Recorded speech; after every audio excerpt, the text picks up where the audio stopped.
2010 Odyssey. It's that 57 Chevy. It's that classic Corvette that those guys like doing. They were telling me this, that, and the other about this engine, about the car, what they were going to do to it. I don't know how long I was there, but we only talked a little bit about the van. We were talking about the Chevy. So, can you create that for those guys? That would be great. We've got a wing of the business that's going to allow you to stretch your muscles and do something exciting. Now, what can you do? Well, it would be great if you could show how what they're doing impacts the overall organization, strategic planning, customers. Would go back to test one material, right? How does what you're doing affect the overall plan? Okay? That would be great. We've talked about the second bullet before. Give people control over what they're doing, right? If I want commitment, I'm going to give them involved. If I want compliance, tell them what to do. We've talked about that all semester. So here you see it again on slide 9. Why don't we get them involved? If it's extrinsically motivated, the behavior is performed to acquire the material or social rewards or to avoid punishment. Consequences and rewards. Yes, the behavior is performed not because of its own sake, but for its consequences. You've done things that you didn't like doing, but you were trying to avoid punishment. Or you did it because there was a reward. And whatever the task was not enjoyable. That would be changing out the spark plugs on the van.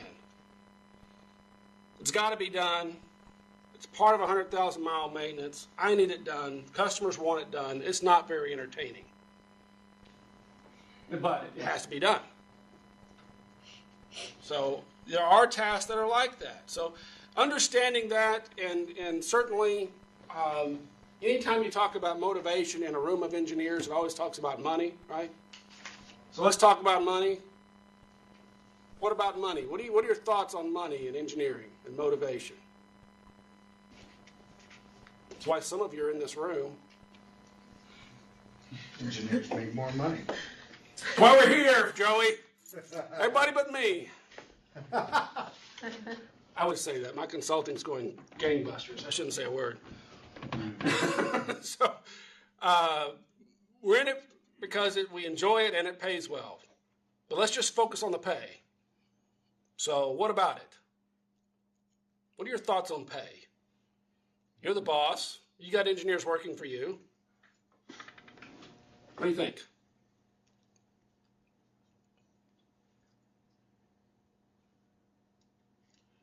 If you have engineers that are paid less than market value, are you going to retain them? No.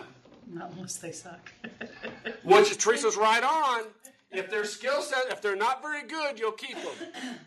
Because they can't get hired anywhere else. Right? If if they're decent, they're going to go somewhere else. So there is a piece of this that says for engineering people, we got to pay a fair wage. Unemployment among engineers is usually less than 4%. If you're a registered professional engineer, I'm sure it's less than 2%.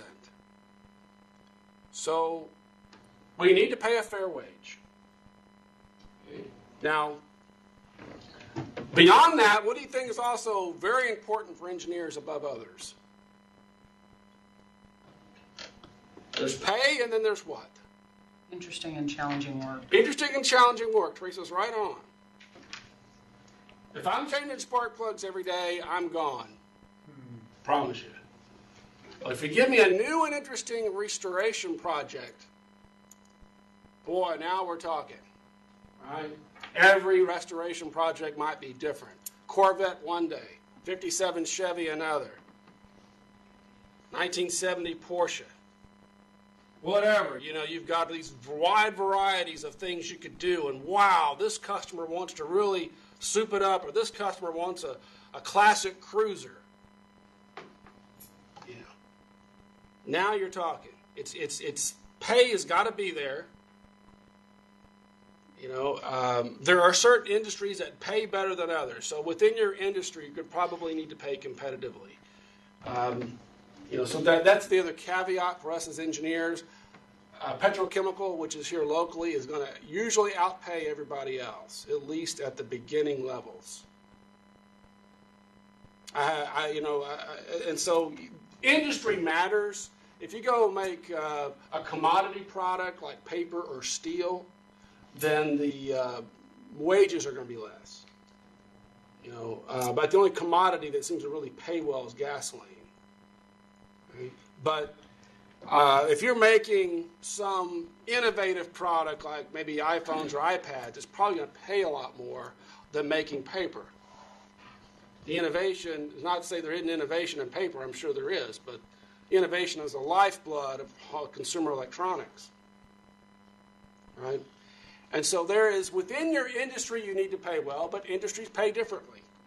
Those of you that have higher GPAs can pick the higher paying jobs, yes? Our friends across the streets won't interview anybody unless they've got a 3.5 or better. Why can they do that? Because they're paying more than anybody else around. Sure, I would have the same policy if I were them. Absolutely. I don't blame them one bit. If you're going to pay that kind of money, then you can hire the very, very, very best. And they're probably missing out on some really good students with 3.2s, 3.3s, and 3.4 GPAs. That's my opinion. Missing out on some great people. But engineers, we got to get paid. We understand that. And I think the cool and interesting projects keeps us, motivated and keeps us our marketability high. You realize that we're probably going to have to change companies from time to time, and we want to remain marketable, and so we want to be on the new and innovative product and process and projects versus the ones that are legacy. Are you with me on that? Yes? Okay. There's also soft benefits. I think that's a big part of it too. In what respect, Chris, are you thinking about? Flexible work schedules. Oh, yes. Go ahead. So, like flexible work schedules, telecommuting, general benefits packages, equity, which isn't really a soft benefit, but some of the other, like if you're trying to motivate people, you'll hear a lot of times, especially women who have had kids, who won't change jobs because the employer, and they're taking home less pay than what they really ought to be getting, but they've got an employer that has a family-friendly policy and maybe lets them work, a 32-hour week and still get full benefits. So those kind of soft benefits can, especially as the workforce is, becoming more and more focused on that work-life balance. Those soft benefits can be can override money even. I agree with you, absolutely.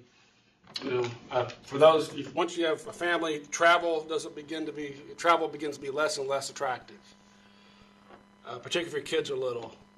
And so I am with you on that. I can point to graduates of this school who've chosen less money based on the same, out of the chute, they took less money. Yeah. There's several theories that I think we need to address. My purpose in this is just to expose you to them. Will there be some test questions? Sure. And these are more vocabulary-oriented tests rather than applied questions. Okay. However, I feel like I need to do some due diligence on this because we're covering some material that the business school would normally cover. So need theory, a group of content theories about work motivation that focuses on a worker's need as a source of motivation. Workers seek to satisfy many of their needs at work, and their behavior at work is oriented towards those needs. Some of those needs might be accomplishment, a feeling of authority, need to be creative, need to, you name it, right? Things they don't get an opportunity to do at home. Okay? So what does this mean to management? To determine what will motivate a worker, the manager must first determine what needs that worker is trying to satisfy. Not everyone is motivated by the same thing, same needs. So I think that this gets down to me for engineers.